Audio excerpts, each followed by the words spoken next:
हिंद साथियों, स्वागत है आपका self study classes with Sumit Jain YouTube channel में। तो सभी साथी आ जाएं और एक बार जल्दी से वीडियो को लाइक कर दें। आज दोस्तों अपन कुछ महत्वपूर्ण प्रश्नों पर चर्चा करेंगे जो कि बहुत ही इंपॉर्टेंट हैं। जिन भी साथियों को मॉडल पेपर लेना है दोस्तों, वो मॉडल पेपर ले सकते हैं।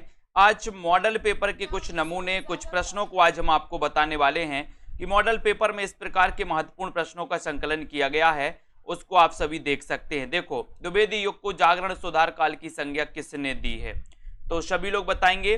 आंसर आपका क्या हो जाएगा? यहां पर फटाफट से आंसर बताना है आपको।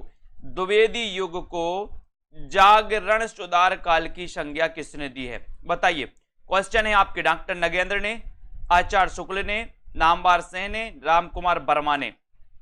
फटाफट बताएं। द्विवेदी युग को जागरण सुधार काल की संज्ञा किसने दी है?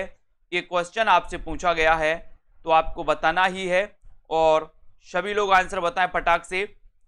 राइट आंसर आपका जा रहा है कि सर जागरण सुधार काल की जो संज्ञा दी है वो दी है डॉक्टर नगेंद्र ने, यानी कि आपका जो एक नंबर है वो बिल्कुल सही है। ठीक है, एक नंबर, बहुत बढ़िया। अगला क्वेश्चन देखो, कौन हिंदी को गवारू बोली कहते हैं? बहुत बढ़िया क्वेश्चन। हिंदी को गवारू बोली कौन कहते हैं? हिंदी को गवारू बोली कौन कहते हैं, ये आपका क्वेश्चन है, आपको चयन करना है। तो फटाक से बताइएगा, हिंदी को गवारू बोली किसने कहा है? तो देखते हैं कौन कौन सही बता रहा है। फटाफट से आंसर बताइए प्रश्न क्रमांक 2 का आंसर। और प्रश्न क्रमांक 2 में आप लोगों ने बताया कि सर हिंदी को गवारू बोली जो कहने वाले हैं वो है सर सैयद अहमद खां। सर सैयद अहमद खां, यानी कि आपका जो एक नंबर है वो बिल्कुल सही है। सर सैयद अहमद खां आपका राइट आंसर हो जाएगा। ठीक है, एक नंबर आपका सही हो जाएगा। कविता संवर्धनी सभा के संस्थापक कौन थे? कविता संवर्धनी सभा के संस्थापक कौन थे, ये आपको बताना है प्रश्न क्रमांक 3 में आपको चयन करना है। सभी लोग बताएं, कविता संवर्धनी सभा के संस्थापक कौन थे? 3 नंबर का आंसर आपको चयन करना है और 3 में आपका सीधा आंसर जा रहा है कि सर कविता संवर्धनी सभा के जो संस्थापक थे वो संस्थापक थे कौन थे? बताएं जल्दी से। आपका राइट आंसर चला जाएगा भारतेंदु। क्या है सही आंसर? कि सर कविता संवर्धनी सभा के जो संस्थापक थे वो थे भारतेंदु जी। ये नंबर आपका बिल्कुल सही हो जाएगा। वेरी गुड आंसर, बहुत बढ़िया। उत्तर भक्तमाल के रचनाकार कौन है? प्रश्न क्रमांक 4, उत्तर भक्तमाल के रचनाकार कौन है, इसका आंसर आपको चयन करना है। सभी लोग बताएं, उत्तर भक्तमाल के रचनाकार कौन है, ये आपका प्रश्न है। इसका आंसर आपको चयन करना है और सीधा सीधा आंसर आपका जा रहा है कि सर उत्तर भक्तमाल अगर आप पूछ रहे हो तो ये उत्तर भक्तमाल के जो रचनाकार हैं बताएं। सभी का आंसर आ गया कि सर उत्तर भक्तमाल ये भारतेंदु जी की रचना है। भक्तमाल किसकी रचना है? भक्तमाल के रचनाकार नाभादास हैं। ठीक है, और नवभक्तमाल राधाचरण गोस्वामी। ठीक है, नवभक्तमाल राधाचरण गोस्वामी। उत्तर भक्तमाल भारतेंदु जी, भक्तमाल नाभादास। ठीक है, वेरी गुड, बहुत बढ़िया।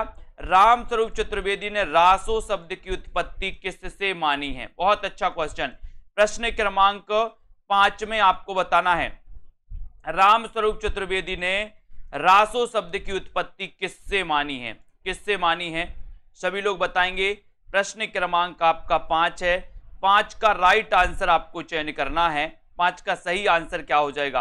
राम स्वरूप चतुर्वेदी ने रासो शब्द की उत्पत्ति किससे मानी है?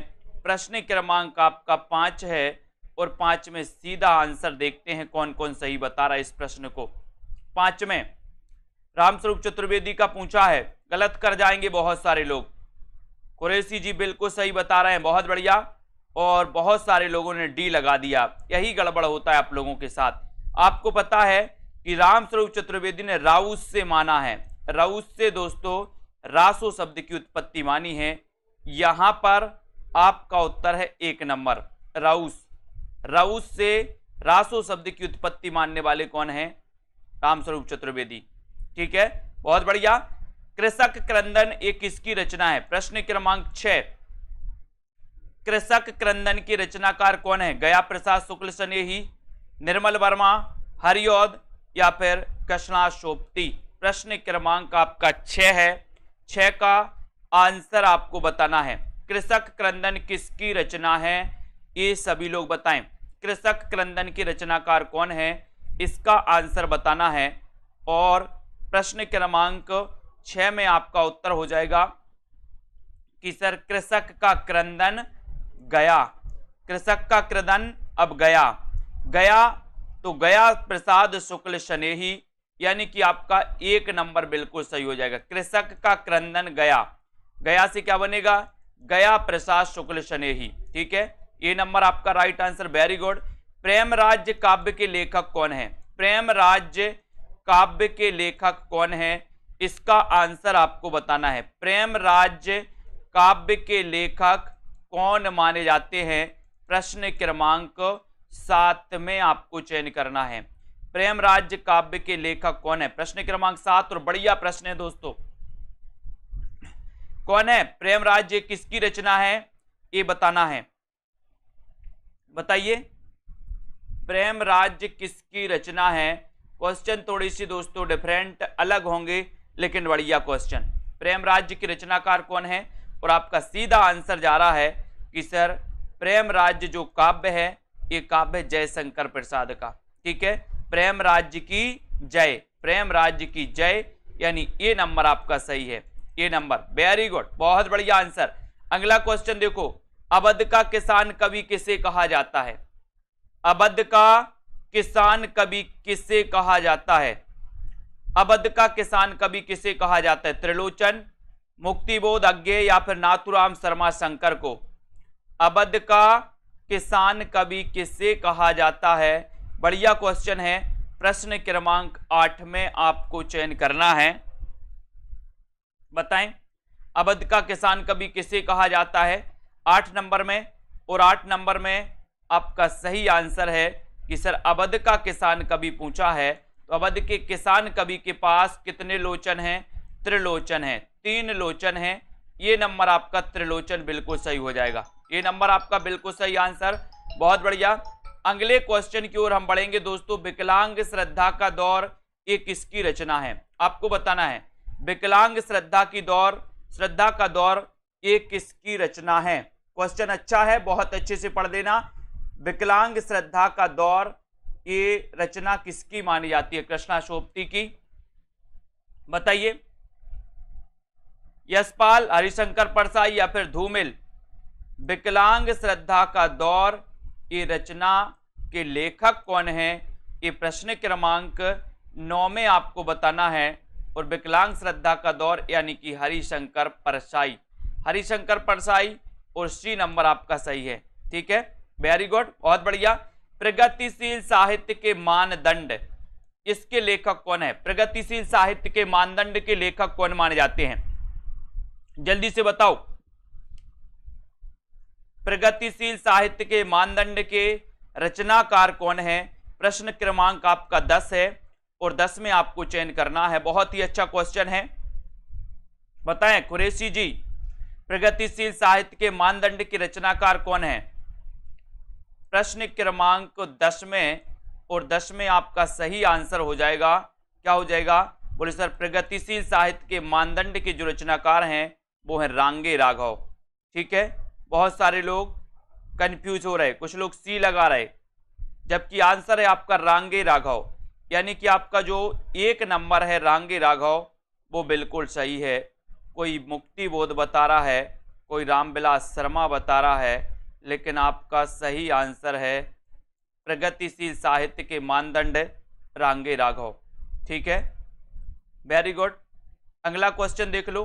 हिंदी भाषा की बोलियों के वर्गीकरण के आधार पर छत्तीसगढ़ी बोली बताना है। छत्तीसगढ़ी बोली है पूर्वी हिंदी, पश्चिमी हिंदी, पहाड़ी हिंदी या फिर राजस्थानी हिंदी। हिंदी भाषा की बोलियों के वर्गीकरण के आधार पर छत्तीसगढ़ी बोली बताना है। छत्तीसगढ़ी बोली है तो क्या है? ये दोस्तों आपके मॉडल पेपर से ही उठाया है मैंने। मॉडल पेपर जो आपके लिए जूनियर टेट के लिए बनाया है, उन्हीं जूनियर टेट के मॉडल पेपर से आपके लिए ये प्रश्न उठा करके लेकर आए हैं। ठीक है।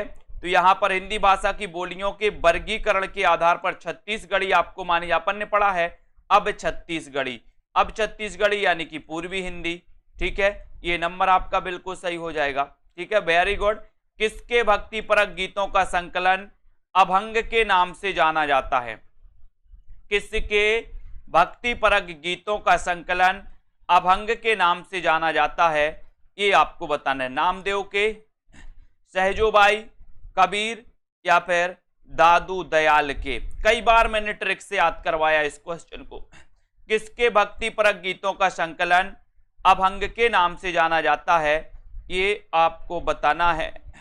और उत्तर प्रश्न क्रमांक 12 में आपका सही आंसर हो जाएगा नामदेव। नामदेव के भक्तिपरक गीतों का जो संकलन है वो अभंग के नाम से जाना जाता है, यानी कि ये नंबर आपका बिल्कुल सही है, ठीक है, वेरी गुड। महादेवी वर्मा की बौद्ध दर्शन से प्रभावित रचना कौन सी है?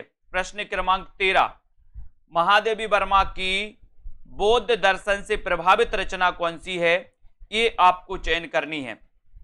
बताते जाए फटाफट से, क्या हो जाएगा सही आंसर? महादेवी वर्मा जी जिनका जन्म हुआ था 1907 को, और इनकी बौद्ध दर्शन से प्रभावित जो रचना है वो रचना कौन सी है, ये आपसे पूछा गया। और आपका उत्तर है डी नंबर, यानी कि रश्मि। रश्मि यानी डी नंबर आपका बिल्कुल सही है, ठीक है, D right answer, very good. बौद्ध दर्शन से प्रभावित रचना कौन सी है? रश्मि, डी नंबर। पा ध्वनि का उच्चारण स्थान आपको बताना है। पा ध्वनि का उच्चारण स्थान कौन सा है? दंत, ओष्ठ, मूर्धन्य, मूर्धन्य या फिर कंठ? पा ध्वनि का उच्चारण स्थान क्या है, ये आपके लिए क्वेश्चन दिया गया है। जिन भी साथियों को जूनियर सुपर टेट के टॉप 2000 प्रश्नों की दोस्तों क्या करना है, प्रैक्टिस करनी है। टॉप 2000 क्वेश्चन, टॉप 2000 क्वेश्चन के 20 टेस्ट बनाए गए हैं, जिनको भी करना है अभी आप लोगों के लिए ऑफर है, ठीक है। आप लोग कहें तो और अच्छा ऑफर आप लोगों के लिए दे देंगे, जितने भी हमारे साथी हैं। सिर्फ आप बताएं कि सर हमें प्रैक्टिस करनी है, तो आप लोग बता सकते हैं। पा ध्वनि का उच्चारण स्थान है 14 का आंसर, और 14 में आपका राइट आंसर जा रहा है ओष्ठ है। ओष्ठ यानी कि बी नंबर आपका सही है, ओष्ठ आपका राइट आंसर है। शशांक शब्द का पर्यायवाची शब्द क्या है? शशांक शब्द का पर्यायवाची शब्द क्या है, ये आपको बताना है प्रश्न क्रमांक 15 में। शशांक शब्द का पर्यायवाची शब्द आपको बताना है प्रश्न क्रमांक 15 का आंसर। और 15 में आपका देखो पर्यायवाची कौन कौन सही बता रहा है। शशांक शब्द का पर्यायवाची शब्द कौन सा है? प्रश्न क्रमांक 15, और 15 में आपका उत्तर हो जाएगा, क्या हो जाएगा? चंद्रमा, यानी कि आपका सी नंबर बिल्कुल सही हो जाएगा। शशांक शब्द का पर्यायवाची शब्द है क्या है? चंद्रमा है, ठीक है, सी नंबर, वेरी गुड, बहुत बढ़िया। धरती अब भी घूम रही है, कहानी के कहानीकार कौन है? धरती अब भी घूम रही है, कहानी के कहानीकार कौन है? प्रश्न क्रमांक 16 बताइए। ज्ञान रंजन, यशपाल, विष्णु प्रभाकर या फिर जैनेन्द्र कुमार? धरती अब भी घूम रही है, इसके कहानीकार कौन है? इसका आंसर बताना है 16 में, और 16 में आपका राइट आंसर हो जाएगा विष्णु प्रभाकर, यानी कि सी नंबर, ठीक है, सी नंबर, वेरी गुड। धरती अब भी घूम रही है, विष्णु प्रभाकर, सी नंबर, विष्णु की कृपा से अब भी घूम रही है। हिंदी का प्रथम ज्ञानपीठ पुरस्कार किस कवि को दिया गया? किस कवि को दिया गया हिंदी का प्रथम ज्ञानपीठ पुरस्कार? क्वेश्चन, दिनकर, पंत, नरेश मेहता, महादेवी वर्मा को। हिंदी का प्रथम ज्ञानपीठ पुरस्कार किसको दिया गया? ये आपसे 17 नंबर का क्वेश्चन पूछा गया है, सभी लोग बताएंगे।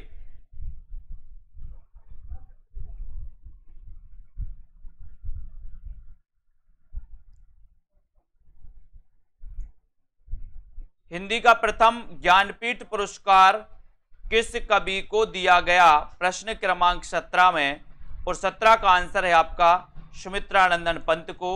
और किस रचना के लिए दिया गया?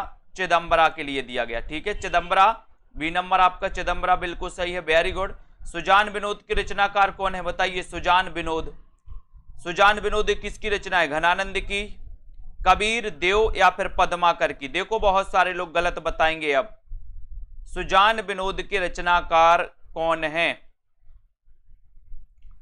सुजान विनोद के रचनाकार कौन है? प्रश्न क्रमांक 18 में आपको चयन करना है। और देखो घनानंद बता दिया कमला ठाकुर जी ने। और बताओ, अजय शर्मा जी ने घनानंद लिख दिया। और बताओ, और बता दिया रोहित कुमार जी ने घनानंद, कालिंदी जी ने घनानंद बता दिया। बहुत बढ़िया। और बता दो घनानंद कौन कौन बता रहे हैं। बहुत बढ़िया। यही तो गड़बड़ होता है, पुलिस सर बन रहा था लेकिन गलत करके आ गए। मैंने याद करवाया था सुजान को विनोद देव, विनोद देव अपन ने याद किया था। सुजान को विनोद देव, तो देव से क्या हो जाएगा? देव कवि की रचना है, यानी सी आपका बिल्कुल सही होगा। ठीक है। आधुनिक काल के गोरखनाथ किसे कहा जाता है? आधुनिक काल के गोरखनाथ किसे कहा जाता है? बताइए। आधुनिक काल के गोरखनाथ नागार्जुन, सूर्यकांत त्रिपाठी निराला, दिनकर या फिर महादेवी वर्मा? हाँ, सुजान सागर घनानंद की है। वेरी गुड कुरैशी जी। और आधुनिक काल के गोरखनाथ, गोरखनाथ किसे कहा जाता है? प्रश्न क्रमांक 19 में। और 19 में बिल्कुल सही है कि सर आधुनिक काल के गोरखनाथ कहा जाता है। किसको कहा जाता है? बाल गोविंद जी नागार्जुन बता दिया। बहुत सारे, नागार्जुन को तो कबीर कहा जाता है, आधुनिक काल का कबीर। आधुनिक काल का कबीर नागार्जुन को कहा जाता है। आधुनिक काल का गोरखनाथ पूछा है आपसे, तो गोरखनाथ कहा जाता है निराला जी को, सूर्यकांत त्रिपाठी निराला। बी नंबर आपका सही है। निराला जिन्होंने बताया उनका आंसर सही है। नागार्जुन जिन्होंने बताया वो सुन लो कि नागार्जुन को कबीर कहा जाता है। सहजता का कवि किसे कहा जाता? प्रश्न क्रमांक 20 में। सहजता का कवि, यही गलतियां होती हैं। सहजता का कवि रसखान, शिवपूजन सहाय, भवानी प्रसाद मिश्र या फिर दुष्यंत को? सहजता का कवि किसे कहा जाता है? ये बढ़िया आंसर है। प्रश्न पूछा गया आपसे 20 नंबर में और बहुत बढ़िया आंसर बताया राम किशन जी ने कि सर सहजता का कवि तो भवानी प्रसाद को कहा जाता। मोहित जी बहुत बढ़िया है ना। शांति देवी जी 20 का बी बता रहे। शिवपूजन सहाय बता दिया इनने। ममता जी ने भी बता दिया उन, बहुत बढ़िया बहुत बढ़िया। ब्रजेश जी ने भी बी बता दिया। आपको पता होनी चाहिए मंजू जी, भवानी प्रसाद मिश्र को सहजता का कवि कहा जाता है। सी नंबर आपका बिल्कुल सही है। ठीक है, सी नंबर राइट आंसर। मैं देख रहा हूं सबके कमेंट आज। चांदी का जूता मारना मुहावरे का सही अर्थ क्या है? 21। चांदी का जूता मारना मुहावरे का सही अर्थ क्या है? अधिक लाभ कमाना, रिश्वत देना, परास्त कर देना या फिर धोखा देना। चांदी का जूता मारना मुहावरे का सही अर्थ क्या है? ये आपसे क्वेश्चन है। बहुत बढ़िया क्वेश्चन है प्रश्न क्रमांक 21 में। और देखते हैं कौन कौन सही बता रहा है।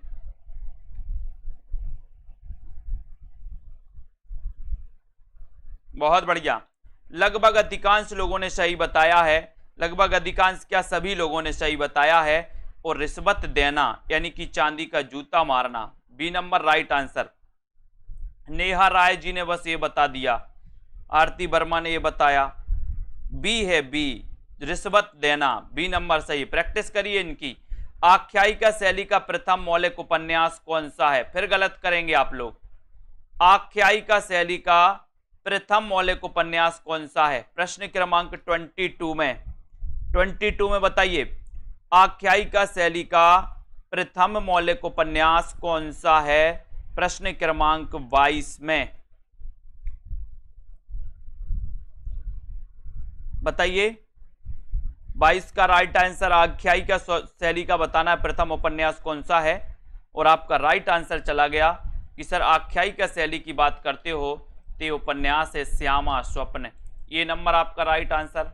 वेरी गुड, ये नंबर बहुत बढ़िया आंसर। उतना वह सूरज है रचना के लेखक कौन है? उतना वह सूरज है रचना के लेखक कौन माने जाते हैं? बताइए। उतना वह सूरज है ये रचना के जो लेखक हैं वो लेखक कौन हैं? श्यामा स्वप्न ठाकुर जगमोहन। वेरी गुड कुरैशी जी।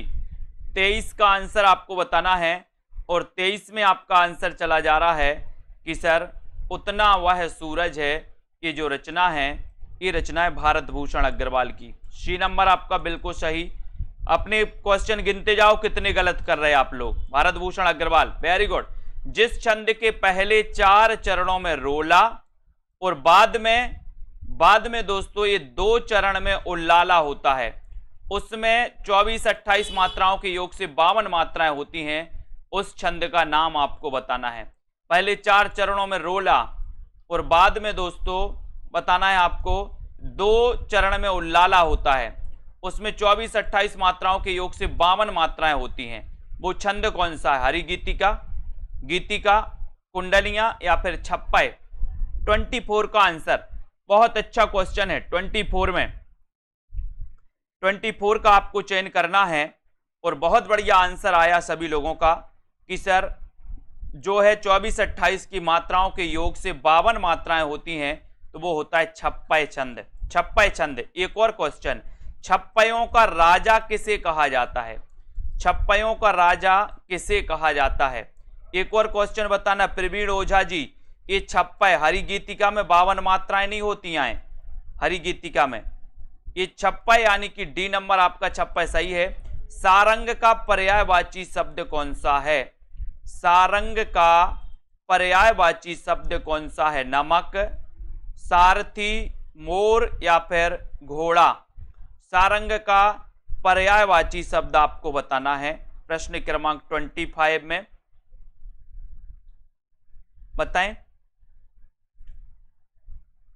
और छप्पयों का राजा चंद बरदाई को कहा जाता, बिल्कुल सही है, ठीक है। और सारंग का जो पर्यायवाची शब्द है वो पर्यायवाची शब्द है दोस्तों क्या? मोर। क्या है? मोर। यानी आपका उत्तर सी नंबर जो है, सी नंबर आपका बिल्कुल सही है, ठीक है, C number right answer. Nimbarkacharya का दार्शनिक मत है, तो निम्बार्काचार्य का दार्शनिक मत क्या है? द्वैता द्वैतवाद, शुद्धा द्वैतवाद, अद्वैतवाद या फिर द्वैतवाद? तो आपको पता है दोस्तों शुद्धाद्वैतवाद के तो वल्लभाचार्य माने जाते हैं, है ना। अद्वैतवाद के तो शंकराचार्य माने जाते हैं, ठीक है। और द्वैतवाद के माने जाते हैं मध्वाचार्य। तो द्वैता द्वैत यानी देत देत थक गए, तो निम्बार्काचार्य, और इसको सनक संप्रदाय भी कहा जाता है। सनक, ये क्वेश्चन आता है सनक संप्रदाय के कौन है? तो सनक संप्रदाय के कौन है? निम्बार्काचार्य, ठीक है। ये नंबर आपका सही है। हिंदी में पहली बार 12 मासा का वर्णन किस रासो ग्रंथ में हुआ है? पहली बार 12 मासा का वर्णन किस रासो ग्रंथ में हुआ है? परमाल रासो में, खुमार रासो, बीसल देव रासो या फिर हमीर रासो में? चयन करना है आपको। हिंदी में पहली बार 12 मासा वर्णन किस रासो ग्रंथ में हुआ है? प्रश्न क्रमांक 27 में आपको चयन करना है और 27 का आंसर आपका चला जाएगा। क्या चला जाएगा? कि सर पहली बार 12 मासा का जो वर्णन हुआ है वो हुआ बीसल देव रासो। ये रचना श्रृंगारिक रचना है और इसके रचनाकार कौन है? नरपति नाल, ठीक है। ये अजमेर के शासक से संबंधित रचना है। सी नंबर आपका सही है। अनाथ का विलोम शब्द क्या है? अनाथ का विलोम शब्द आपको बताना है 28 में। अनाथ का विलोम क्या हो जाएगा? धनी, सनाथ, निर्धन या फिर बेकार? अनाथ का विलोम बताना है आपको। देखते हैं कौन कौन सही बता रहा है, और लगभग अधिकांश लोगों ने सही बता दिया कि सर अनाथ का विलोम होता है सनाथ। अनाथ का विलोम क्या होता है? सनाथ, ठीक है। यानी कि आपका बी नंबर आपका सही है। यहां पर बी नंबर सही है ममता जी 28 का। वेरी गुड, बहुत बढ़िया। मूल गोसाई चरित्र के रचनाकार कौन है? मूल गोसाई चरित्र के रचनाकार कौन है? 29। मूल गोसाई चरित्र के रचनाकार कौन है? आपसे पूछा गया है 29 का क्वेश्चन, और 29 में आपको बताना है क्या है मूल गोसाई चरित्र के रचनाकार।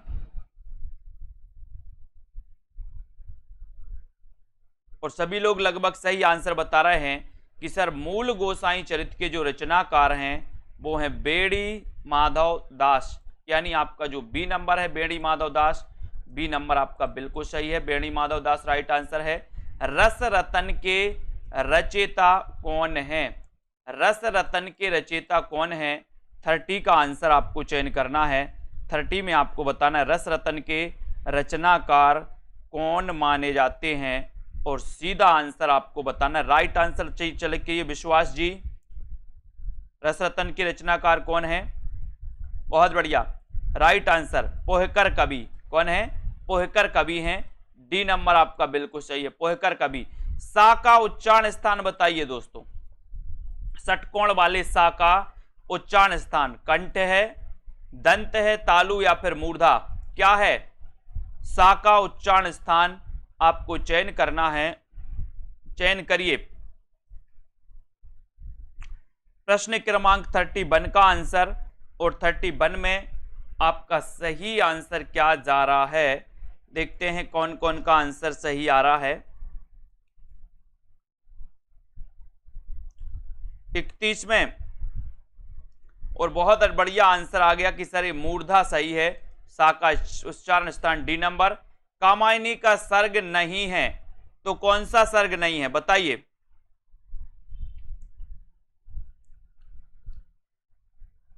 थर्टी टू का आंसर, कामायनी का कौन सा सर्ग नहीं है। अब मैंने आपसे बोला था कि आपको कामायनी के अगर 15 सर्ग याद हैं तो आप इस क्वेश्चन को हल कर सकते हो, अगर 15 सर्ग याद नहीं है तो इस क्वेश्चन को आप क्या कर पाओगे, गलत कर पाओगे। लेकिन आपको कामायनी के 15 सर्ग, जितने भी सर्ग यहां से क्वेश्चन आता है ये पूरे सर्ग क्रमबद्ध याद होनी चाहिए 32 में, और 32 में आपका राइट आंसर इच्छा, इच्छा ये कामायनी का सर्ग नहीं है, बाकी आपका श्रद्धा, लज्जा, ईर्ष्या ये हैं, ठीक है, बहुत बढ़िया, वेरी गुड ममता जी, बहुत बढ़िया, ठीक है, D number right answer. Prasad ji के किस नाटक का कथानक बौद्धों के पतन का पतन के काल का है दोस्तों, पतन के काल का है। प्रसाद जी का वह नाटक कौन सा है जिसका कथानक बौद्धों के पतन के काल का है, ध्रुव स्वामिनी, करुणालय, राजश्री या फिर बैसाख। प्रश्न क्रमांक 33 में, और सही आंसर जा रहा है 33 का, 33 में आपका सही आंसर चला जाएगा कि सर ये जो बैसाख है, बैसाख ये बिल्कुल सही है, इसका कथानक बौद्धों के पतन का कथानक माना जाता है, यानी डी नंबर आपका सही हो जाएगा। मुसरत निसा जी डी नंबर है, डी नंबर, ठीक है, वेरी गुड, डी नंबर जिन्होंने बताया। मीनम जी डी नंबर है। चंद्रगुप्त नाटक की नायिका कौन है, बहुत अच्छा क्वेश्चन, 34वां प्रश्न, चंद्रगुप्त नाटक की नायिका कौन है, अलका, कल्याणी, मालविका या फिर कॉर्नेलिया। चंद्रगुप्त नाटक की नायिका कौन है, 34 का आंसर आपको चयन करना है, और 34 में सभी लोग लगभग सही बता रहे हैं कि सर चंद्रगुप्त की जो नायिका हैं वो नायिका कौन है, 34 में कॉर्नेलिया, बहुत बढ़िया, डी नंबर आपका सही है।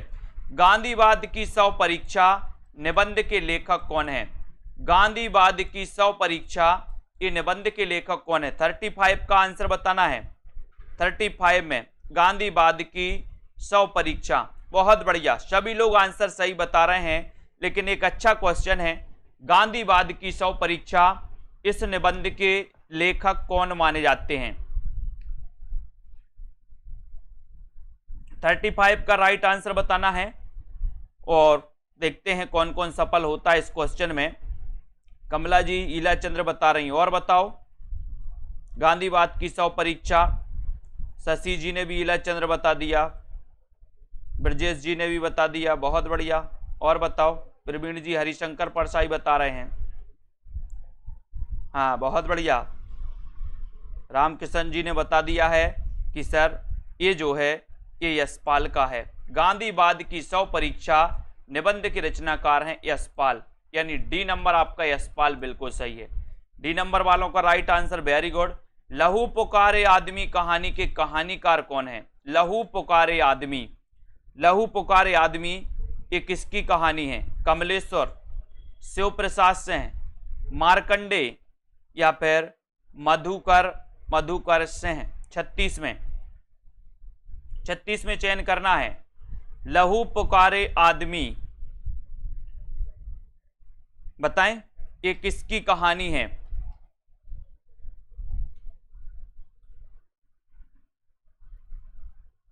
अर्चना पाल जी ए बता रही हैं, मंजू जी सी बता रही हैं, भाभी शिक्षिका सी बता रही हैं 36 का।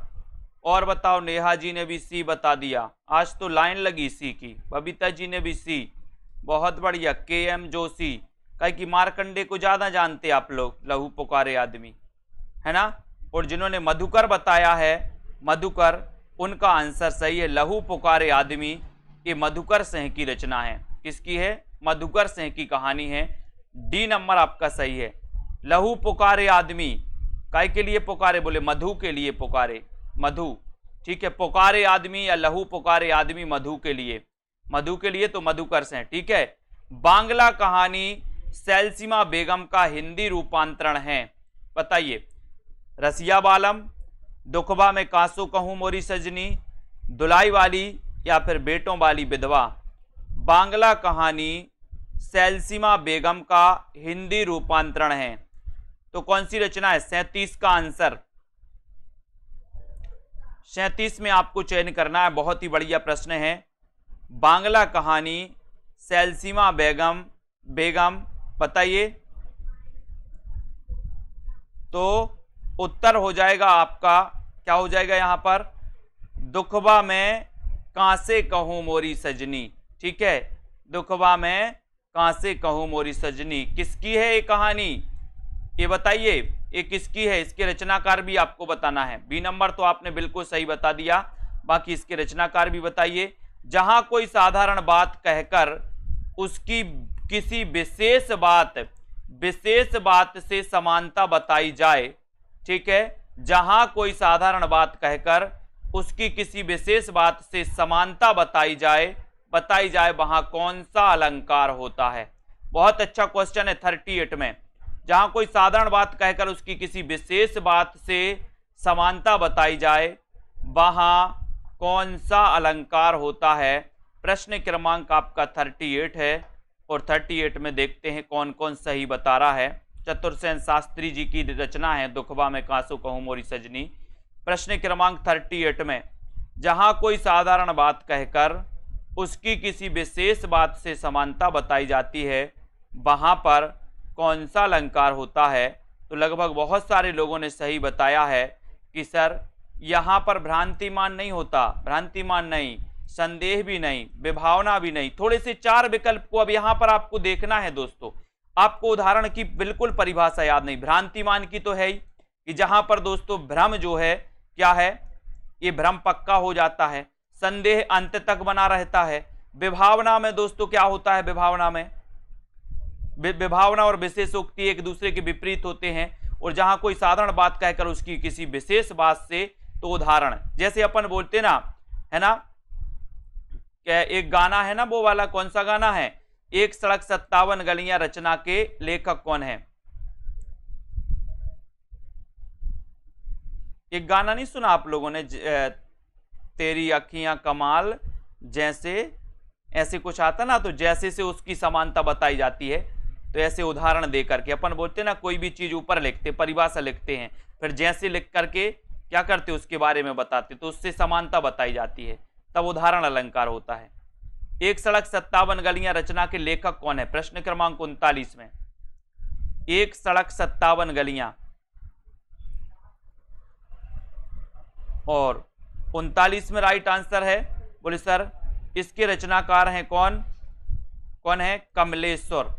1 सड़क 57 गलियां, ये बी नंबर आपका सही है। कमलेश्वर जी इसके लेखक हैं, बी नंबर आपका राइट आंसर है। ठीक है, यहां पर देखो, बट वृक्ष की छाया में जीवन साहित्य के लेखक कौन है? बट वृक्ष की छाया में, बहुत अच्छा। जीवनी साहित्य, इसके रचनाकार कौन है? 40 में बताना है। बट वृक्ष की छाया में,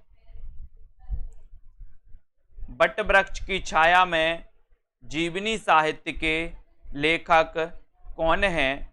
ये 40 नंबर का प्रश्न है और 40 में आपका सीधा आंसर जा रहा है कि सर बट वृक्ष की छाया में ये जीवनी के रचनाकार हैं कौन है? कुमुद नागर। ठीक है, सी नंबर बिल्कुल सही, बहुत बढ़िया।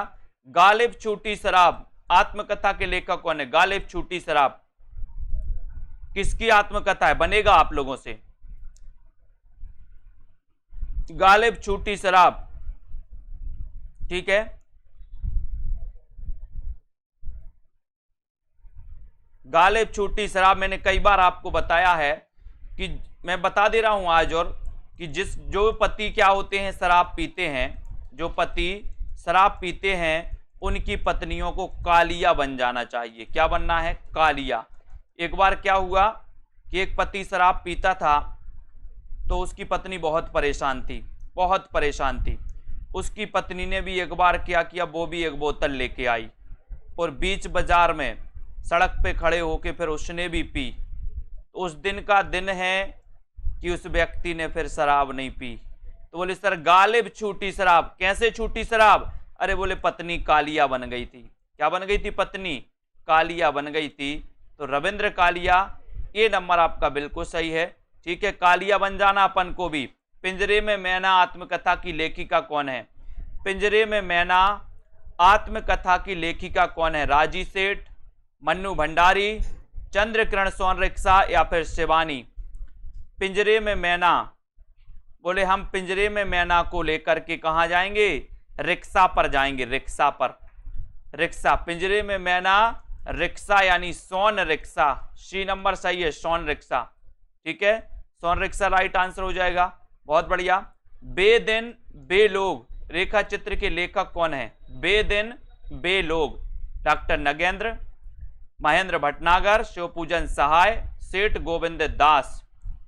बेदिन बेलोग रेखा चित्र के रचनाकार कौन है? बहुत बढ़िया क्वेश्चन ये है दोस्तों। 43 का आंसर आपसे पूछा गया। ये क्वेश्चन पूछा गया था पिछली बार, शायद टीजीटी या पीजीटी में पूछा गया था 43 में। और 43 में आपका सभी को पता होगा कि बेदिन बेलोग शिवपूजन सहाय। ठीक है, सी नंबर आपका सही है, शिवपूजन सहाय। Very good. वाक्यम रसात्मकम काव्यम, ये कथन किस ग्रंथ का है दोस्तों? वाक्यम रसात्मकम काव्यम, रसात्मकम काव्यम, ये बताना है आपको।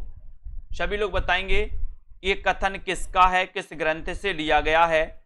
और यहां पर 44 का आंसर, 44 में सीधा आंसर आपका जा रहा है कि सर ये जो वाक्यम रसात्मकम काव्यम है, देखते हैं कौन कौन सही बता रहा है 44 में। बहुत सही, 44 में ये लगा दिया पूनम जी ने। और बताओ, और ये लगा दिया मोहित जी ने। बहुत बढ़िया। ब्रजेश जी ने भी ये लगा दिया, मीनम जी ने ये लगा दिया, है ना। बहुत बढ़िया। श्याम लता जी पांडे ने भी ये लगा दिया। बहुत बढ़िया, धन्यवाद। ये वाले अन्नापूर्णा मिश्रा जी ने भी लगा दिया। बहुत बढ़िया, है ना। शूरमणि दुबे आपने भी लगा दिया। ये वाले साथियों को बहुत बहुत धन्यवाद। ऐसे ही करो आप लोग। ये परिभाषा किसने दी थी? विश्वनाथ ने, है ना। रसात्मकम वाक्यम काव्यो, विश्वनाथ का ग्रंथ कौन सा है? साहित्य दर्पण। कौन सा है? साहित्य दर्पण। ठीक है, तो इसी नंबर आपका सही हो जाएगा। ये नाट्यशास्त्र तो भरत मुनि का, भरत मुनि ने थोड़ी दी है परिभाषा, ये विश्वनाथ ने दी थी। ये साहित्य दर्पण से ली गई। करुण रस के स्थायी भाव का नाम क्या है? करुण रस के स्थायी भाव का नाम क्या है? 45। करुण रस के स्थायी भाव का नाम क्या है? क्रोध, शोक, निर्वेद या फिर इनमें से कोई नहीं। करुण रस के स्थायी भाव का नाम क्या है, ये आपको बताना है 45 का। 45 में आपको, और सरल है कि सर करुण रस का स्थायी भाव जो है शोक है। वेरी गुड, बी नंबर आपका बिल्कुल सही है। ठीक है, ठेस शब्द है संकर, तत्सम, तद्भव या फिर देशज।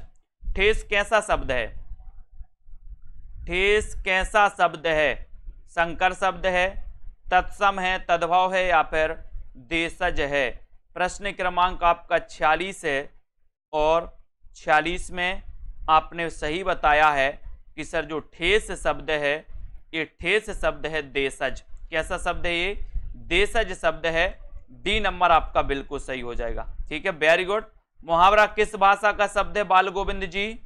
मुहावरा बताना है, मुहावरा किस भाषा का शब्द है? बहुत अच्छा क्वेश्चन है। 47 नंबर। अपन मुहावरे पढ़ते तो हैं लेकिन मुहावरा किस भाषा का शब्द है ये भी अपन को पता होनी चाहिए। 47 में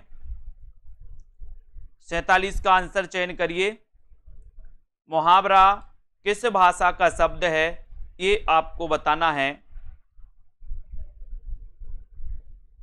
47 का आंसर, और 47 में आपका सही जा रहा है कि सर जो मुहावरा है ये अरबी भाषा का शब्द है। किस भाषा का शब्द है? अरबी। अरबी का है बाल गोविंद जी, अरबी यानी बी नंबर। ठीक है, अरबी का शब्द है मुहावरा, बी नंबर आपका सही हो जाएगा। 47 में उर्दू किस भाषा का शब्द है? उर्दू, प्रश्न क्रमांक 48। उर्दू किस भाषा का शब्द है? तुर्की, फारसी, अरबी या फिर संस्कृत? उर्दू किस भाषा का शब्द है? प्रश्न क्रमांक 48 में बहुत अच्छा क्वेश्चन पूछा गया है। उर्दू किस भाषा का शब्द है ये पूछा गया, और आपका शायद जो क्वेश्चन है वो जा रहा है तुर्की। बहुत बढ़िया रामकिशन जी। उर्दू किस भाषा का शब्द है? तो ये तुर्की भाषा का शब्द है। ये नंबर आपका बिल्कुल सही है, वेरी गुड, बहुत बढ़िया। हिंदी शब्द है, बताइए हिंदी किस भाषा का शब्द है? उर्दू भाषा का, अरबी भाषा का, अवधी भाषा का या फिर फारसी भाषा का? बहुत अच्छा क्वेश्चन है। प्रश्न क्रमांक 49 का आंसर 49 में बताइए। उर्दू तुर्की भाषा का है, हिंदी बताना है। हिंदी किस भाषा का शब्द है? हिंदी किस भाषा का शब्द है ये आपको चयन करना है।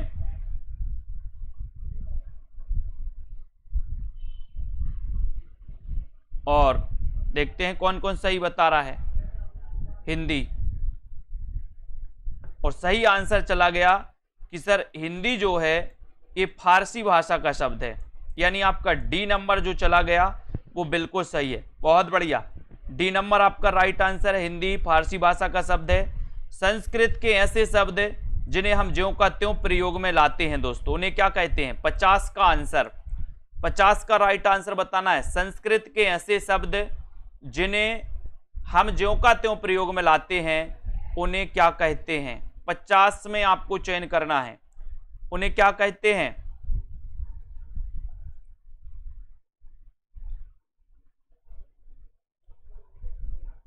और संस्कृत के ऐसे शब्द जिन्हें हम ज्यों का त्यों प्रयोग में लाते हैं प्रश्न क्रमांक 50 में, उन्हें कहते हैं हम तत्सम शब्द। ठीक है, नील कमल में उत्तर पद कमल, और बताना है आपको कमल क्या है? उत्तर पद जो कमल है ये कमल क्या है? विशेषण है, विशेष है, विशेष विशेषण है या फिर इनमें से कोई नहीं? नील कमल, नील कमल में कौन सा समास होता है? कर्मधारय समास।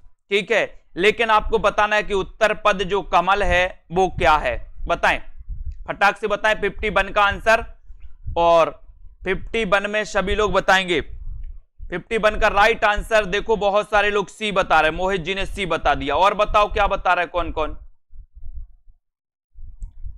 और बहुत सारे लोगों ने बिल्कुल सही आंसर बताया है कि सर जो कमल है ये कमल विशेष है, और जो नील है वो क्या है? विशेषण है, यानी जिसकी विशेषता बताई जाए वो विशेष कहलाता है, और जो विशेषता बताता है वो क्या कहलाता है? विशेषण। तो नील यहां पर क्या है? विशेषण, क्योंकि नील कमल, यानी कि दोस्तों कमल क्या है? विशेष, और नील विशेषता बता रहा है कि कमल जो है वो नीला है ना? तो याद रखते ना, ये विशेषण और विशेष, तो यहां पर कमल क्या है? विशेष, यानी कि ये नंबर आपका बिल्कुल सही है। ठीक है, साप्ताहिक शब्द किस प्रकार का विशेषण है? साप्ताहिक शब्द किस प्रकार का विशेषण है? गुणवाचक है, संख्यावाचक है, परिमाणवाचक है या फिर सार्वनामिक विशेषण है? साप्ताहिक का बताना है प्रश्न क्रमांक 52 में। फटाफट आंसर बताएंगे तो मजा आएगा आपको भी, और जल्दी से, और देखते जाएं कितने नंबर आपके आ रहे हैं। साप्ताहिक शब्द किस प्रकार का विशेषण है? यहां पर प्रश्न क्रमांक 52 में, और 52 में आपने बिल्कुल सही आंसर बताया कि साप्ताहिक जो है ये संख्यावाचक है, यानी बी नंबर आपका करेक्ट। वेरी गुड, बहुत बढ़िया। कौन सा शब्द समूहवाचक प्रत्यय नहीं है? समूहवाचक प्रत्यय कौन सा नहीं है? 53 में आपको चयन करना है। समूहवाचक प्रत्यय कौन सा नहीं है, ये 53 का आंसर आपको चयन करना है। और बहुत ही बढ़िया क्वेश्चन है। लोग, ये तो समूहवाचक है। गण, ये भी समूहवाचक है। वर्ग, ये भी समूहवाचक है। तो समूहवाचक प्रत्यय कौन सा नहीं है? कौन सा नहीं है? प्रेस। प्रेस यानी डी नंबर, प्रेस आपका बिल्कुल सही है। प्रेस जिन्होंने बताया, राइट आंसर। किस शब्द की रचना प्रत्यय से हुई है? किस शब्द की रचना प्रत्यय से हुई है? 54 का आंसर किस शब्द की रचना प्रत्यय से हुई है? कुसुम, चप्पल, लिखावट या फिर सुमन, यानी कि 54 का आंसर आपको चयन करना है। प्रत्यय से किसकी रचना हुई है आपको चयन करना है। बताइए अंकित गुप्ता जी। तो अधिकांश लोग 54 में चयन कर रहे हैं। सर सी नंबर लगा दो। वेरी गुड, लगा दिया सी नंबर, लिखावट। ठीक है, सी नंबर सही, वेरी गुड। आचार्य भरत ने कितने अलंकारों का उल्लेख किया है? बहुत अच्छा क्वेश्चन है। आचार्य भरत ने कितने अलंकारों का उल्लेख किया है 55 में? प्रश्न क्रमांक 55 में आपको चयन करना है कि आचार्य भरत ने कितने अलंकारों का उल्लेख किया है। और अधिकांश लोग बता रहे हैं, कौन कौन सही बता रहे हैं? हर्षिता जी बताइए कितने प्रकार के? 8 बता दिया सूरमणि जी ने। और बताओ, 8 बता रहे हैं। और कौन? सुषमा जी। और बता दो, और बता दो। कल्पना जी ने भी 8 बता दिया। वेरी गुड, बहुत बढ़िया। डी नंबर वालों के लिए बहुत बहुत धन्यवाद। 2 भी नहीं, 6 भी नहीं, 8 भी नहीं। कितने? 4। भरत ने, आचार्य भरत ने या भरत मुनि ने 4 अलंकारों का उल्लेख किया है। कितने अलंकारों का? 4 अलंकारों का। 8 रस, रस 8। ये 8 के चक्कर में आपने गड़बड़ कर दिया, रस के चक्कर में गड़बड़ कर दिया प्रश्न डी वालों ने, क्योंकि भरत मुनि ने 8 रस माने और 4 अलंकार। यही होता है गड़बड़। पूछा अलंकार था, बता दिया रस। बहुत बढ़िया, 8 रस 4 अलंकार। ठीक है। अनुप्रास अलंकार के कितने भेद हैं? 56 का आंसर आपको बताना है। अनुप्रास अलंकार के कितने भेद हैं आपको बताना है। राइट आंसर 5, 3, 4 या फिर 2। अनुप्रास अलंकार आपने पढ़ा है, तरण, तनुजा, तट, तमाल, तरुवर, बहुछाए। बोले कौन सा अलंकार है? अनुप्रास। अब अनुप्रास के कितने भेद होते हैं बताइए? 5 होते, 3, 4 या फिर 2 होते हैं। 56 का आंसर कितने होते हैं? राइट आंसर चला गया 5। अनुप्रास अलंकार के कितने भेद हैं? 5 भेद हैं। 5 भेद, ये नंबर बिल्कुल सही, वेरी गुड। जब किसी अत्यंत प्रशंसा के लिए कोई बात बहुत चढ़ाई, प्रशंसा है दोस्तों, जब किसी अत्यंत प्रशंसा के लिए कोई बात बहुत बड़ा चढ़ाकर कही जाती है, तब वहां पर कौन सा अलंकार होता है?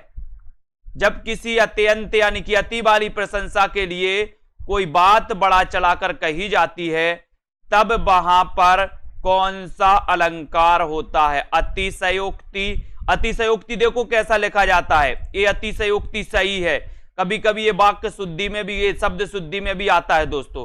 तो आप लोग क्या करते हो? आधा सा लगा के योक्ति कर देते हो। ये अतिशयोक्ति, ये वाला गलत है। अतिशयोक्ति पूरा सा आता है, इसको याद रख लेना। तो आपका उत्तर ए नंबर बिल्कुल सही, अतिशयोक्ति राइट आंसर, वेरी गुड। कौन सा अर्थालंकार है? अर्थालंकार कौन सा है? 58 में आपको अर्थालंकार और शब्दालंकार पता होनी चाहिए दोस्तों। मैं जो महत्वपूर्ण चीजें मैं बता रहा हूं वो पूरे आपको याद होनी चाहिए। शब्दालंकार के अंतर्गत कौन कौन आते हैं, अर्थालंकार के अंतर्गत कौन कौन आते हैं, क्वेश्चन पूछा जाता है। यहां पर आपसे अर्थालंकार पूछा गया है, तो अर्थालंकार कौन सा होता है? प्रश्न क्रमांक 58 में आपको चयन करना है अर्थालंकार के अंतर्गत कौन सा आता है। तो बहुत सारे लोगों ने, है ना, रेखा जी बी बता रही है, मार्क नहीं, अनुप्रास भी नहीं, श्लेष भी नहीं। अर्थालंकार के अंतर्गत आता उपमा, याद कर लेना अब इसको। बहुत सारे लोगों ने गलत बताया है, कोई ये बता रहा है, कोई बी बता रहा है, याद रख लेना। लेकिन बहुत सारे लोगों ने उपमा ही बताया है। डी नंबर आपका सही है। लेकिन आपको ये याद होनी चाहिए कि अर्थालंकार के अंतर्गत कौन आते हैं और शब्दालंकार के अंतर्गत कौन आते हैं। अतनु का पर्यायवाची शब्द क्या है? अतनु का ईश्वर, कृष्ण, कामदेव या फिर बसंत। अतनु का पर्यायवाची शब्द आपको चयन करना है।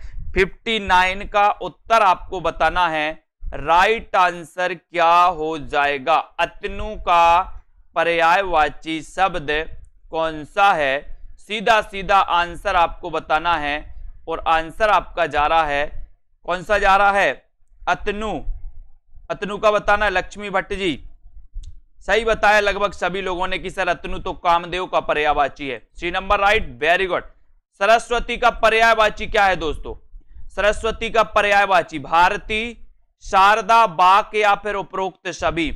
सरस्वती का पर्यायवाची आपको बताना है प्रश्न क्रमांक 60 में, और लगभग सभी से बनेगा। उपरोक्त सभी आ जाए तो फिर तो आप लोग आओ देखते ना ताओ और सभी लगा के आते हो, तो यहां पर भी वही करोगे। भारती, शारदा, बाक ये पूरे के पूरे सरस्वती के पर्यायवाची हैं, यानी डी नंबर आपका बिल्कुल सही है। Very good. इच्छा का पर्यायवाची शब्द क्या होगा? इच्छा का बताइए। अमीय, हर्ष, आकांक्षा या फिर रश्मि। इच्छा का पर्यायवाची शब्द क्या है? ये प्रश्न आपसे पूछा गया है। बहुत ही अच्छा क्वेश्चन है। प्रश्न क्रमांक आपका 61 है। इच्छा का पर्यायवाची शब्द बताना है और सीधा आंसर आपका जा रहा है कि सर जो इच्छा है, इच्छा का पर्यायवाची है आकांक्षा। क्या है? आकांक्षा। सी नंबर बिल्कुल सही, वेरी गुड। निम्न में से सौदामिनी का पर्यायवाची नहीं है।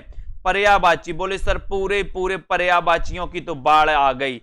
सौदामिनी का पर्यायवाची कौन सा नहीं है? बिजली, चंचला, क्षण प्रभा या फिर सिलीमुख, यानी कि 62 का आंसर आपको बताना है। सौदामिनी का पर्यायवाची कौन सा नहीं है? नहीं है बताना है। देखते हैं कौन कौन गलत बताता है, क्योंकि सबसे बनेगा इसलिए गलत बताता है, देख रहे हैं हम। ठीक है, तो लगभग सभी लोगों ने आंसर राइट बता दिया है। बहुत बढ़िया, वेरी गुड। लक्ष्मी जी ने बस गलत बता दिया, सी नंबर। तो यहां पर आपका सिलीमुख सही है, डी नंबर सही है। खंडहर की आत्माएं के रचनाकार कौन है? खंडहर की आत्मा इसके रचनाकार कौन है? ईलाचंद जोशी, चंद्रधर शर्मा गुलेरी, उदय प्रकाश या फिर मुकुटधर पांडे। प्रश्न क्रमांक 63 में आपको चयन करना है। खंडहर की आत्माएं इसके रचनाकार कौन है? अपन ने कई बार याद करवाया है कि सर खंडहर की जो आत्माएं हैं ये क्या होती हैं? क्या होती हैं? कभी कभी जोश में आ जाती हैं। तो खंडहर की आत्माएं ईलाचंद्र जोशी, यानी 1 नंबर आपका बिल्कुल सही है। 1 number right, 1 number very good, बहुत बढ़िया। सी बता रही भाभी शिक्षिका जी, गलत। अगला क्वेश्चन, कितना बड़ा झूठ कहानी किसकी है? कितना बड़ा झूठ ये कहानी किसकी है? संजय पाठक जी प्रश्न क्रमांक 64 में बताना है। आरती वर्मा जी भी सी बता दिया उन्होंने, बहुत सारे लोगों ने सी बता दिया। संतोष कुमार जी भी सी बता रहे, गलत बात। अपन ने पढ़ा था ना खंडहर की आत्माएं जोश में आ जाती हैं, तो जोशी जी है ना। कितना बड़ा झूठ कहानी किसकी है? कितना बड़ा झूठ ये कहानी किसकी है? प्रश्न क्रमांक 64 में, और देखते हैं कौन सही बता पाता है। बताइए, मुकनत जी ने ये बता दिया, सुषमा जी सी बता रही हैं, अंकित जी सी बता रहे हैं, अर्चिता जी भी सी बता रही हैं। लेकिन जिन्होंने सही बताया है उनमें नंबर आता है पूजा सोनकर जी का। ठीक है, बहुत बढ़िया। मोहित जी का, रेखा जी का, उषा प्रियंवदा, बी नंबर सही है। ठीक है, उषा प्रियंवदा की रचना कितना बड़ा झूठ, उषा प्रियंवदा। ठीक है, वेरी गुड। कोठरी की बात कहानी के रचनाकार कौन है? कोठरी की बात, अब बताओ कोठरी की बात कैसी रहनी चाहिए? एक भी गलत हो गया तो सोच लेना। कोठरी की बात, कोठरी की बात किसकी कहानी है कुरैशी जी? कोठरी की बात कैसी रहनी चाहिए? कोठरी की बात 65 में, और 65 में आपका सही आंसर जा रहा है कि सर जो कोठरी की बात है, कोठरी की बात एक कहानी है, ये अज्ञेय की है, अज्ञेय रहनी चाहिए, अज्ञेय, अज्ञेय। Very good. याद हो कि ना याद हो, संस्मरण के रचनाकार कौन है? याद हो कि ना याद हो, ये संस्मरण के रचनाकार कौन है? एक क्वेश्चन आपसे पूछा गया प्रश्न क्रमांक 66 में। और याद हो कि ना याद हो, अपन ने पढ़ा है दोस्तों, आपने घातक फिल्म देखी होगी, घातक, घातक फिल्म देखी कि नहीं देखी? देखी है। उसमें क्या बोलते हैं? काशीनाथ तुम्हें याद हो कि ना याद हो, है ना, आज से तुम मेरी गिरफ्त में काम करोगे, काशीनाथ याद हो कि ना याद हो। ठीक है, ये काशीनाथ सिंह जी का संस्मरण है। बी नंबर आपका बिल्कुल सही, वेरी गुड। जिनके साथ जिया, ये संस्मरण के लेखक कौन है? जिनके साथ जिया, तेज बहादुर चौधरी, प्रतिभा अग्रवाल, मृदुला गर्ग, अमृतलाल नागर। जिनके साथ जिया, ये संस्मरण किसका है आपको बताना है। और जिनके साथ जिया वो कौन है? प्रश्न क्रमांक 67 में, और 67 आपको बताना है कि सर जिनके साथ जिया, जिनके साथ जिया, अमृतलाल नागर। वेरी गुड, वो तो अमृत जैसे हैं, कैसे? अमृत, अमृतलाल नागर, वेरी गुड। मैं और केवल मैं और केवल मैं एकांकी के रचनाकार कौन है? मैं और केवल मैं, प्रश्न क्रमांक 68 का आंसर, मैं और केवल मैं, ये किसका एकांकी है? इस एकांकी के रचनाकार कौन है? भगवती चरण वर्मा, जगदीश चंद्र माथुर, भुवनेश्वर, या फिर जैनेन्द्र कुमार? आपको बताना। एक और दोस्तों बड़ी बात मैं आपको बता रहा हूं कि आप लोगों के लिए जिनको भी लेना है, जिनको भी दोस्तों मॉडल पेपर लेना है, इसी प्रकार के जूनियर टेट का प्रैक्टिस करना है आप लोगों के लिए, आप लोगों के लिए 200 फीस कर दी गई है। जितने भी हमारे जो दोस्तों पैड वाले साथी हैं, वो आज रात 12 बजे तक जिनको भी लेना है वो ले सकते हैं, उनके लिए 200 फीस कर दी गई है, जो भी हमारे साथी हैं। ठीक है, तो मैं और केवल में एकांकी के रचनाकार कौन है? 68 का आंसर। और 68 में आपका राइट आंसर क्या हो जाएगा? 68 का भगवती चरण वर्मा। ये नंबर जिन्होंने लगाया बिल्कुल सही है। स्त्री मुक्ति संघर्ष और इतिहास, ये किसकी रचना है? स्त्री मुक्ति संघर्ष और इतिहास के रचनाकार कौन है? ये किसकी रचना है? ये आपको बताना है।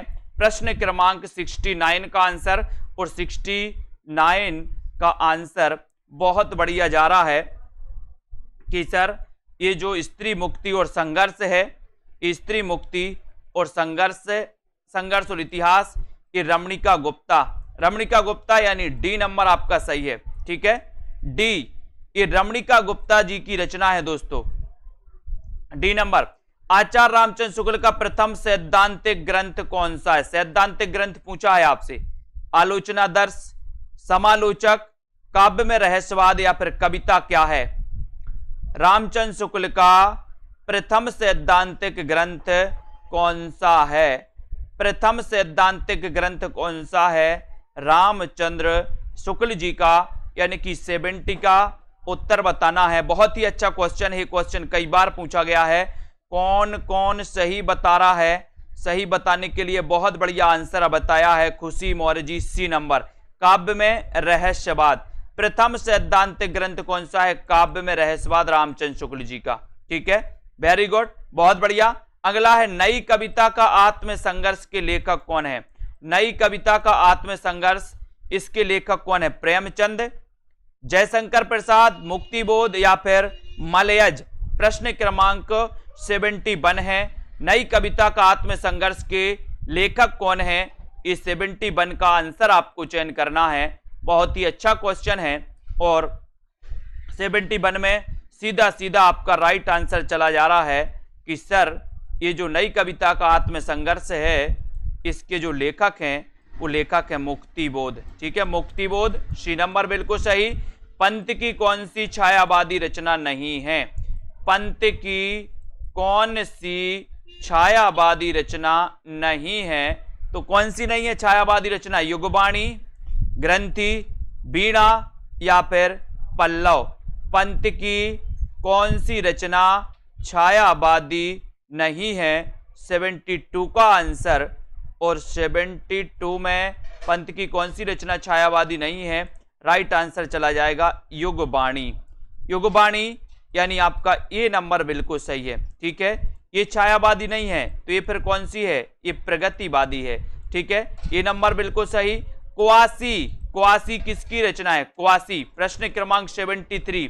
क्वासी के रचनाकार कौन है? बताइए। 73 का आंसर क्वासी के रचनाकार कौन है? और बहुत ही अच्छा आपका उत्तर जा रहा है 73 में कि सर क्वासी के रचनाकार पूछा है। और क्वासी, क्वासी बताइए क्वासी के रचनाकार कौन है 73 में? देखते कौन कौन सही बता रहा है। बहुत बढ़िया, सभी लोगों ने सही बताया। बालकृष्ण शर्मा नवीन। छायावाद की प्रथम प्रयोगशाला किससे माना जाता है? एक और क्वेश्चन, छायावाद की प्रथम प्रयोगशाला किससे माना जाता है? झरना, पल्लव, यामा या फिर निहार? बताइए। प्रश्न क्रमांक 74 में 74 छायावाद की प्रथम प्रयोगशाला कौन सी या किसे माना जाता है? 74 का आंसर और राइट आंसर है झरना। झरना, वेरी गुड, ये नंबर राइट आंसर। बहुत बढ़िया। इन मुसलमान हरिजनन पे कोटिन हिंदू बारी, ये पंक्ति किसकी है? इन मुसलमान हरिजनन पे कोटिन हिंदू बारी, ये जो पंक्ति है ये पंक्ति किसकी है? ये आपको बताना है। इन मुसलमान हरिजनन पे लगभग सभी को पता है कि सर ये पंक्ति तो भारतेंदु जी की है। D number, very good. आधुनिक हिंदी काव्य का बेतालिक किसे कहा जाता है? आधुनिक हिंदी काव्य का बेतालिक किसे कहा जाता है? ये आपको चयन करना है। भारतेंदु, प्रेमघन, राधा कृष्णदास और बाल मुकुंद गुप्त। ठीक है, आंसर होगा कि सर आधुनिक हिंदी काव्य का जो बेतालिक कहा जाता है वो कहा जाता है, किसको कहा जाता है? किसको कहा जाता है? भारतेंदु जी को। वेरी गुड, ये नंबर सही। बहुत बढ़िया। हो होरी, कल ही पढ़ा था अपन ने, कल परसों पढ़ा था। हो होरी ये किसकी कृति है? हो होरी कृति के रचनाकार कौन है? बड़ा ही अच्छा क्वेश्चन है। 77 का आंसर फटाफट से बताएं जल्दी से। पूरे 100 क्वेश्चन आपको कवर करना है और आपका पता है कि सर हो होरी ये जो है, ये जो रचना है ये अंबिका दत्त व्यास की है। अंबिका दत्त व्यास। ठीक है, बहुत बढ़िया। इनका जन्म कब हुआ था? कोई बताएगा? बताओ। मध्यकालीन धर्म साधना एक किसका निबंध है? मध्यकालीन धर्म साधना निबंध के रचनाकार कौन है? 78 का आंसर। मध्यकालीन धर्म साधना निबंध के रचनाकार कौन माने जाते हैं? बहुत ही अच्छा क्वेश्चन है और देखते हैं कौन कौन बता रहा है मध्यकालीन धर्म साधना के रचनाकार। बहुत बढ़िया। 1958 में नहीं, 1858 में।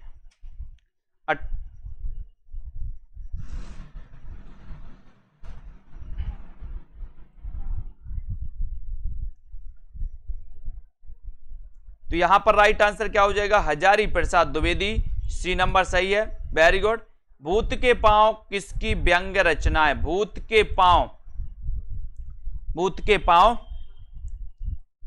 ये किसकी रचना मानी जाती है? 79 में। और 79 का उत्तर बताना है।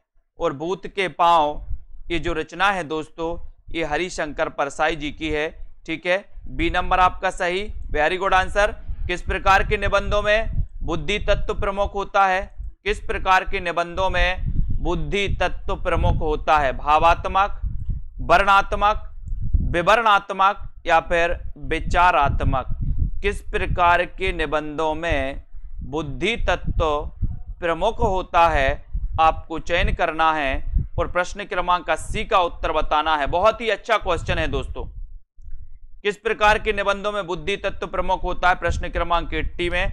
और 80 का राइट आंसर है कि सर विचारात्मक निबंधों में बुद्धि तत्व। मैंने निबंध आपको बहुत अच्छे से पढ़ाया था, विचारात्मक निबंधों में बुद्धि तत्व प्रधान होता है। डी नंबर आपने लगाया, वेरी गुड, बहुत बढ़िया। विचार प्रवाह के रचनाकार कौन है? विचार प्रवाह, ये निबंध है विचार प्रवाह, इसके रचनाकार कौन माने जाते हैं? हजारी प्रसाद, अज्ञे, नागार्जुन, रामधारी सिंह दिनकर। 81 में आपको बताना है। और विचार प्रवाह है, ये निबंध है और इस निबंध की रचनाकार अपन ने पढ़ा था, क्या पढ़ा था कि सर हजारों विचारों का प्रवाह होता है। ठीक है, ये हजारी प्रसाद द्विवेदी, 1 नंबर बिल्कुल सही है। किस विद्वान ने देवनागरी लिपि के स्थान पर रोमन लिपि स्वीकार करने का सुझाव दिया था? किस विद्वान ने दिया था? देवनागरी लिपि के स्थान पर रोमन लिपि स्वीकार करने का सुझाव किसने दिया था? सुनीति कुमार चटर्जी, महात्मा गांधी, काका कालेलकर या फिर विनोबा भावे? 82 का आपका आंसर चला गया कि सर सुनीति कुमार चटर्जी ने लिया था। ये नंबर आपका बिल्कुल सही है। देवनागरी लिपि बताना है कैसी है, वर्णात्मक है, चित्रात्मक है, भावात्मक है या फिर अक्षरात्मक है? देवनागरी लिपि कैसी है? देवनागरी लिपि कैसी लिपि मानी जाती है? देवनागरी लिपि बताइए। 83 का आंसर, और 83 में आपका राइट आंसर चला गया कि सर देवनागरी लिपि जो है ये अक्षरात्मक लिपि मानी जाती है। डी आपका बिल्कुल सही है, अक्षरात्मक लिपि, वेरी गुड, बहुत बढ़िया। रीतिकाल के रीति सिद्ध काव्यधारा के कवि कौन है? रीति सिद्ध काव्यधारा के कवि आपको चयन करना है, आपने पढ़ा है, बिल्कुल सरल क्वेश्चन दोस्तों। रीतिकाल के रीति सिद्ध काव्यधारा के कवि कौन हैं? और प्रश्न क्रमांक 84 में लगभग सभी से आंसर बनेगा। राइट आंसर आपने बताया कि सर भूषण तो रीतिबद्ध हैं, देव भी रीतिबद्ध, केशव भी हैं, आपका उत्तर बिहारी, ये रीति सिद्ध काव्यधारा के कवि हैं। अभिधा उत्तम काव्य है, मध्य लक्षणालीन, है ना, ये पंक्ति बताना है आपको, बताइए ये पंक्ति किसकी है? बिहारी, पद्माकर, मतिराम या फिर देव की? अभिधा उत्तम काव्य है, मध्य लक्षणालीन, ये बताइए ये पंक्ति किसकी है? और ये पंक्ति अभिधा उत्तम काव्य है, ये जो पंक्ति है भैया, ये पंक्ति है देव कवि की। किसकी है? देव कवि की। डी नंबर आपका सही है, देव कवि आपका राइट आंसर हो जाएगा। रस रहस्य के रचनाकार कौन है? अच्छा क्वेश्चन, 86 में बताइए, फटाफट से आंसर देते जाएं। आप लोग बिल्कुल सही आंसर बता रहे। देखो भाभी शिक्षिका जी, पद्माकर बता दिया इन्होंने, ये पद्माकर नहीं है, देव कवि की रचना है, अभिधा उत्तम काव्य है। ठीक है, देव। रस रहस्य के रचनाकार कौन है? ये आपको बताना है, चिंतामणि, केशवदास। अंकित गुप्ता जी आप क्वेश्चन नहीं लगा रहे भैया, आंसर बताते जाओ। अब कौन कौन मॉडल पेपर लेगा, इसी के चक्कर में आप पड़े हो। रस रहस्य के रचनाकार आपको बताना, इसके रचनाकार कौन है? चिंतामणि, केशवदास, कुलपति मिश्र या फिर मतिराम। 86 में आंसर बताना है और आपका उत्तर हो जाएगा कुलपति मिश्र। सी नंबर आपका सही है, कुलपति मिश्र, ये रस का रहस्य कुलपति। ठीक है, स्वयंभू को हिंदी का प्रथम कवि किसने माना? 87 में स्वयंभू को हिंदी का प्रथम कवि किसने माना है? राम कुमार वर्मा, रामचंद्र शुक्ल, हजारी प्रसाद द्विवेदी, राहुल सांकृत्यायन। स्वयंभू को हिंदी का प्रथम कवि किसने माना है? बहुत अच्छा क्वेश्चन है, बनने को तो सभी से बनेगा, लेकिन स्वयंभू को हिंदी का प्रथम कवि मानने वाले जो हैं वो कौन है? राम कुमार वर्मा। ठीक है, ये number right answer, Ram Kumar बिल्कुल सही है, वेरी गुड। कौल ज्ञान निर्णय, इसके रचनाकार कौन है? कौल ज्ञान निर्णय के रचनाकार कौन है? गोरखनाथ, जालंधरनाथ, गोपीचंद्र, मत्येंद्रनाथ। कौल ज्ञान निर्णय, इसके रचनाकार कौन है? 88 का आंसर, 88 में आपका सही आंसर क्या हो जाएगा? और भोलेनाथ मच्छेंद्रनाथ। मच्छेंद्र से मच्छर, मच्छर क्या होते? बोले सर मच्छर कोल कोल के खाते, आपको कोल कोल के। ठीक है, तो मत्येंद्रनाथ याद रख लेना। गोरखनाथ नाथ संप्रदाय के प्रवर्तक माने जाते, नाथ पंथ के। पंच पांडव चरितरास के रचनाकार कौन है? पंच पांडव चरितरास, पंच पांडव चरितरास इसके रचनाकार आपको बताना है। शालिभद्र सूरी, आसगु, नरपतिनाल या फिर दलपति विजय। पंच पांडव चरितरास के रचनाकार कौन माने जाते हैं? ये अच्छा क्वेश्चन है और 89 का उत्तर बताना है। 89 और पंच पांडव चरितरास के जो रचनाकार माने जाते हैं दोस्तों, आपने उत्तर बताया है। बताइए 89 में कौन है? शालिभद्र सूरी, जिन्हें कि गणपति चंद्रगुप्त ने हिंदी का प्रथम कवि माना। ये नंबर बिल्कुल सही है। पुस्तक जल्लड़ हत्य दे चल गज्जन रबकाज। जल्लड़ का आपको बताना है दोस्तों, ये जल्लड़ को कौन सी पुस्तक देने का इसमें वर्णन किया गया है? कौन सी पुस्तक देने का? बीसलदेव रासो, हमीर रासो, पृथ्वीराज रासो या फिर विजयपाल रासो। पुस्तक जल्लड़ हत्य दई चली गज्जन रबकाज। इसमें जल्लड़ के बारे में बताना कि जल्लड़ को कौन सी पुस्तक दिए जाने का वर्णन है। प्रश्न क्रमांक 90 में 90 का उत्तर बताइए और आपका सही आंसर चला गया पृथ्वीराज रासो। ठीक है, बी नंबर पृथ्वीराज रासो हिंदी का प्रथम महाकाव्य। रंग दे बसंती चोला नाटक के रचनाकार कौन है? रंग दे बसंती चोला सुरेंद्र वर्मा, मोहन राकेश, भीष्म साहनी, विनोद रस्तोगी। 91 रंग दे बसंती चोला नाटक के रचनाकार कौन है? 91 का आंसर आपसे पूछा गया है और आपने उत्तर बता दिया है कि सर यहां पर उत्तर है भीष्म साहनी। बहुत बढ़िया। रंग दे बसंती चोला भीष्म साहनी सी नंबर सही है। भुवनेश्वर निम्न में से किसके लिए प्रसिद्ध हैं? भुवनेश्वर किसके लिए प्रसिद्ध है? ऐतिहासिक नाटक के लिए, समस्या नाटक के लिए, सामाजिक नाटक के लिए या फिर असंगत नाटक के लिए? भुवनेश्वर किसके लिए प्रसिद्ध हैं? 92 का आंसर आपको चयन करना है। उत्तर क्या हो जाएगा? भुवनेश्वर किसके लिए प्रसिद्ध हैं 92 में? और 92 का आपका राइट आंसर हो जाएगा कि सर ये जो भुवनेश्वर हैं ये असंगत नाटक के लिए जाने जाते हैं। असंगत नाटक है ना। इन्होंने आपकी एक तांबे के कीड़े, आपने इनकी दोस्तों रचना पढ़ी होगी, तांबे के कीड़े। और यहां पर आपका डी नंबर बिल्कुल सही। किस शब्द में द्विगु समास है? बताइए द्विगु समास किस में है? अच्छा क्वेश्चन है। द्विगु समास तो आपसे बनेगा ही। दोपहर, नीलकंठ, कनफटा या फिर मंदबुद्धि, किसमें द्विगु समास है? आपको बताना है द्विगु समास किसमें है। और लगभग सभी को पता है कि सर संख्यावाची द्विगु यानी कि ए नंबर सही है। दोपहर में द्विगु समास है। Very good. किस क्रम में बहुब्रीहि समास है? बहुब्रीहि समास का उदाहरण नहीं है पूछा है। बताइए कौन सा नहीं है? सिंहवाहिनी, हिरण्यगर्भ, वसुंधरा या फिर देशवासी। बहुब्रीहि समास किसमें नहीं है? अच्छा क्वेश्चन है। बहुब्रीहि समास किसमें नहीं है? 94 का आंसर। 94 का आपका सही आंसर क्या जा रहा है? बहुब्रीहि समास नहीं है। तो किसमें नहीं है? आंसर चला गया कि सर बहुब्रीहि समास पूछा है तो देशवासी। बाकी दोस्तों डी नंबर लगाना 94 में डी। बहुत बढ़िया। देशवासी में नहीं है।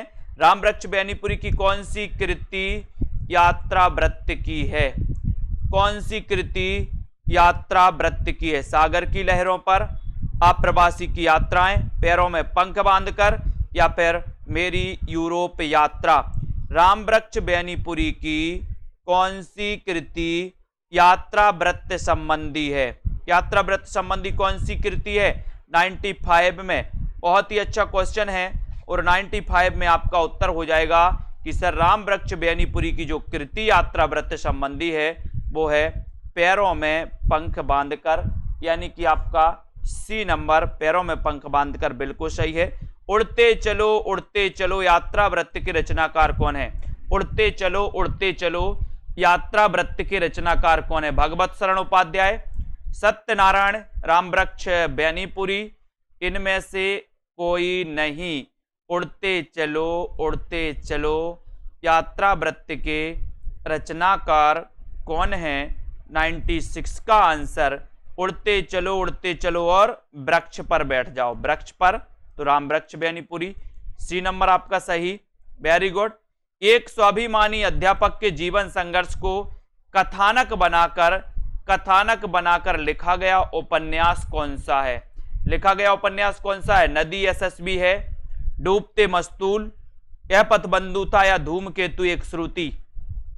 एक स्वाभिमानी अध्यापक के जीवन संघर्ष को कथानक बनाकर लिखा गया उपन्यास कौन सा है?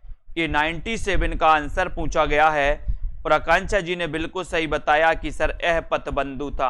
सी नंबर बिल्कुल सही, बहुत बढ़िया। देहाती दुनिया के लेखक कौन है? 98 का आंसर देहाती दुनिया, निराला, शिवपूजन सहाय, उपेंद्रनाथ तस्क या फिर प्रेमचंद। देहाती दुनिया में क्या होता है?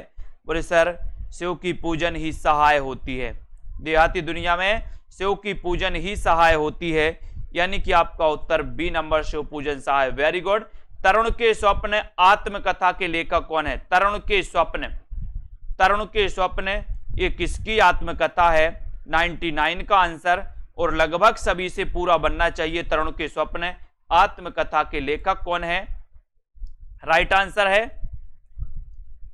है बोले sir Subhash Chandra Bose. B number बिल्कुल सही, बहुत बढ़िया। कहीं ना जाए का कहिए, लेखक कौन है इसके? कहीं ना जाए का कहिए, ये लेखक आपको बताना है, सभी लोग बताएंगे। और जूनियर सुपर टेट का जो मॉडल पेपर है सिर्फ आप लोगों के लिए, पेड वालों के लिए, जितने भी हमारे साथी हैं उनके लिए ये रात 12 बजे तक 200 रुपए कर दिया गया है इसका प्राइस। तो जिनको भी इसमें प्रैक्टिस करना है 200 में 2000 क्वेश्चन इसमें आपके रहेंगे। एक के 100 नंबर के मॉडल पेपर, जिसमें व्याकरण और साहित्य दोनों सम्मिलित रहेगा। कहीं ना जाए का कहिए कि लेखक कौन है? प्रश्न क्रमांक 100 में, और आपका उत्तर हो जाएगा भगवती चरण वर्मा। बी नंबर आपका बिल्कुल सही है, ठीक है, बी नंबर राइट आंसर। बहुत बढ़िया, बहुत बहुत धन्यवाद सभी साथियों के लिए। और अध्ययन करते रहें, वीडियो को लाइक करते रहें दोस्तों, और इसी प्रकार से निरंतर आपको अध्ययन करना है, ठीक है। सभी लोग जुटे रहें अपनी तैयारी में, और जो जो आपके दोस्तों बाकी रह गए हैं उनकी तैयारी जरूर करें, ठीक है। और दोस्तों लाइक करें और लगे रहें अध्ययन में, ठीक है। बहुत बढ़िया, जय हिंद।